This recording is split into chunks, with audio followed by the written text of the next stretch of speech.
시작 전 구독과 좋아요는 이야기 제작에 큰 힘이 됩니다. 거지의 딸로 태어나 후궁빈이 된 여인. 빗줄기가 흙바닥을 때리던 밤, 한 여인이 비에 거칠게 젖은 채 쓰러져 울고 있었다. 양반가의 며느리였던 그녀는 7년 동안 아이를 가지지 못했다는 이유 하나로 가문과 남편에게서 버려졌다. 그 시대 여인의 인생은 칠거지약이라는 단 7글자에 의해 갈라졌다. 자식이 없다는 이유는 가문을 떠나야 할 명분이 되었고 한 사람의 존재와 인생 전체를 지워버릴 수 있는 낙인이었다. 그녀는 가족도 집도 의지할 피부치도 없이 내쳐졌다. 사람으로 살아온 지난 세월은 하룻밤에 사라지고 남은 건 비바람뿐이었다. 갈 곳 없는 여인은 초라한 처마 아래 쓰러지듯 울었다.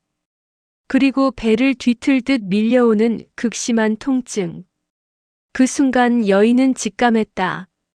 이건 끝이 아니다. 시작이다. 하늘이 아직 나를 버리지 않았구나. 쓰러진 초가집 가장자리, 낡은 집단 위. 여인은 홀로 아이를 낳았다. 산파도 따뜻한 물도 울어줄 친척도 없었다. 오직 비소리와 거친 숨만 가득한 밤이었다. 그런데도 아기가 첫 숨을 내뱉자마자 울었다. 작지만 세상을 흔드는 울음이었다. 그 울음은 선언 같았다. 살겠다는 선언. 존재하겠다는 선언. 어머니는 떨리는 손으로 갓난아이를 가슴에 품었다. 너는 진흙에서도 피는 꽃이 되어라. 그래서 그녀에게 이름을 주었다. 초연. 진흙에서 처음 피어나는 연꽃. 그 이름은 저주가 아닌 기도였고 가난이 아닌 운명이었다. 버린 세상, 버리지 않은 사랑. 어머니는 살아남기 위해 삭바느질을 했다.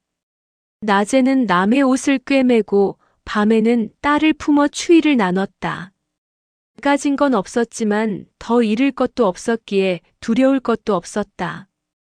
그러나 딸 앞에서는 늘 허리를 펴고 살았다. 배고플 수는 있어도 비굴하진 말아라. 삶이 너를 구겨도 내 마음까진 구겨주지 마라. 그 말은 가르침이 아니었다. 살아남기 위한 최소한의 철학이었다. 초연이 5살이 되던 겨울, 어머니는 끝내 병을 이기지 못했다. 바람이 칼처럼 부는 밤, 그녀는 작은 손을 붙잡고 말했다. 너는 혼자가 아니다. 내 안에 내가 있다. 그 마지막 말과 함께 손이 미끄러지듯 떨어졌다. 장례도 없었다. 묘비도 없었다. 울음소리도 없었다. 조선에서 가장 낮은 신분의 여인을 위해 울어줄 사람은 없었기 때문이다. 5살의 초연은 그렇게 세상에 혼자 남았다. 굴복하지 않는 눈빛. 고아가 된 초연에게 세상은 더 거칠었다.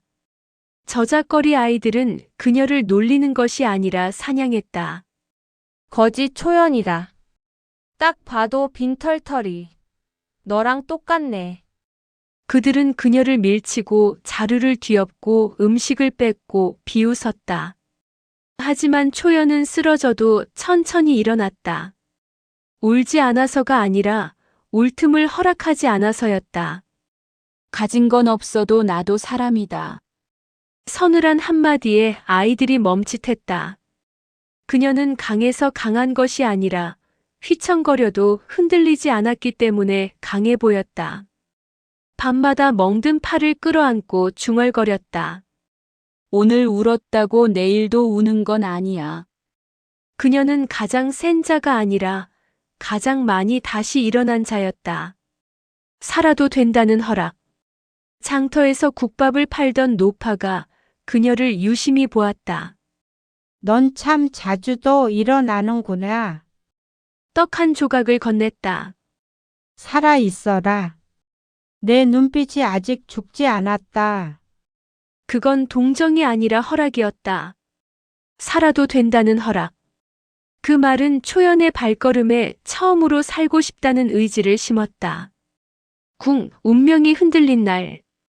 봄날 궁으로 향하는 행렬이 장터를 스쳐 지나갔다. 깃발, 북소리, 말발굽 소리, 그리고 금빛. 사람들은 고개를 숙였지만 초연은 고개를 들었다. 저 안에는 어떤 세상이 있을까? 그때 상궁 하나가 군중을 훑다 시선을 멈췄다. 젖은 들풀 같은 몰골, 그러나 꺼지지 않는 눈빛. 젖은 풀 같아도 뿌리가 깊구나. 그 말이 초연의 인생을 끌어당겼다. 궁의 세계, 차갑고도 잔혹한. 궁은 화려했지만 인간에게 친절하지 않았다. 거지 냄새 난다. 언제 나가 떨어지나 보자. 그러나 초연은 버티는 쪽을 택했다. 흔들리는 쪽이 아닌 가만히 견디는 쪽이 되기를 택했다. 나인들이 시기하고 괴롭혀도 비난으로 이기지 않았다. 책을 찢어버린 날 그녀는 조용히 종이를 맞춰붙이며 말했다. 학문은 신분이 아니라 운명을 바꾸기 위해 배우는 것입니다. 비단 저고리를 물에 던졌을 때도 젖은 옷을 털며 웃었다. 물이 제 옷은 적셔도 제 뜻까진 적시지 못합니다. 그녀를 가장 많이 괴롭힌 건 정이라는 나인이었다. 그녀는 질투와 시기가 많아 어느 누구도 그녀 곁에 가지 않았다.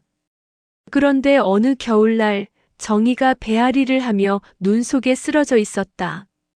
사람들은 모두 외면했다. 하지만 초연은 자신의 외투를 벗어 그녀에게 덮어주며 말했다. 따뜻해야 사람이 살지 않겠습니까? 임금의 눈에 비친 단 한 장면. 그 순간 산책하던 임금이 그 장면을 보았다. 얼굴 고운 자는 많다. 그러나 마음까지 고운 자는 드물다. 라며 혼자 중얼거렸다. 며칠 뒤 정원에서 임금과 초연이 마주쳤다. 이름이 무엇이냐? 초연이옵니다. 뜻은 무엇이냐? 진흙에서도 피라는 뜻입니다. 임금은 잔잔히 웃었다. 꽃은 뿌리를 숨기지 않는다. 너와 닮았구나. 임금은 그날 밤 초연을 침전에 들게 하였다. 승운을 입은 것이다. 처음 받은 품계는 종사품 수건. 이었다. 그녀는 스스로에게 말했다. 직책이 나를 빛내는 것이 아니라 내가 직책을 빛내는 것이다.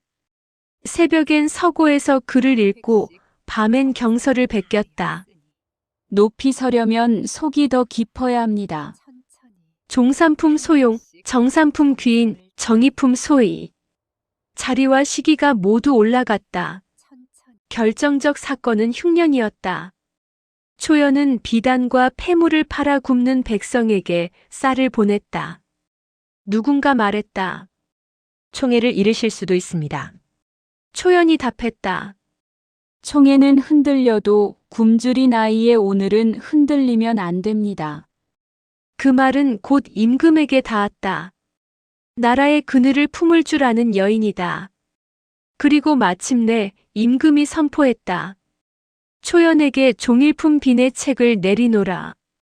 궁은 숨을 삼켰다. 가장 낮았던 출신이 가장 높은 품계에 섰다. 어떤 궁녀들이 수군거렸다. 미천한 거지 출신이 감히 빈이 되었다니.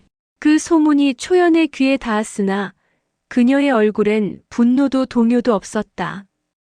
그저 조용히 궁녀를 불러 눈을 맞추었다. 출신은 나의 뿌리일 뿐 너를 해할 칼이 아니다. 하지만 입에 담은 말은 너의 미래가 될 수도 있다. 그 말엔 꾸짖음보다 깨달음이 담겨 있었다. 궁녀는 얼굴이 새하얘져 무릎을 꿇었다. 초연은 독백하였다. 제가 여기 올라온 것이 아닙니다. 제가 걸어온 길이 저를 여기 세웠습니다. 연못의 연꽃이 흔들렸다. 초연은 미소 지었다. 나는 높은 곳에 서기 위해 태어난 것이 아니다. 낮은 곳을 기억하기 위해 이곳에 서 있다. 그녀가 가장 빛났던 날은 빈이 된 날이 아니었다. 진흙 속에서 스스로를 버리지 않겠다고 결심한 첫 아침이었다. 그날 이미 연꽃은 피기 시작했기 때문이다. 제작에 힘이 됩니다. 구독과 좋아요, 알림 설정까지 눌러주세요.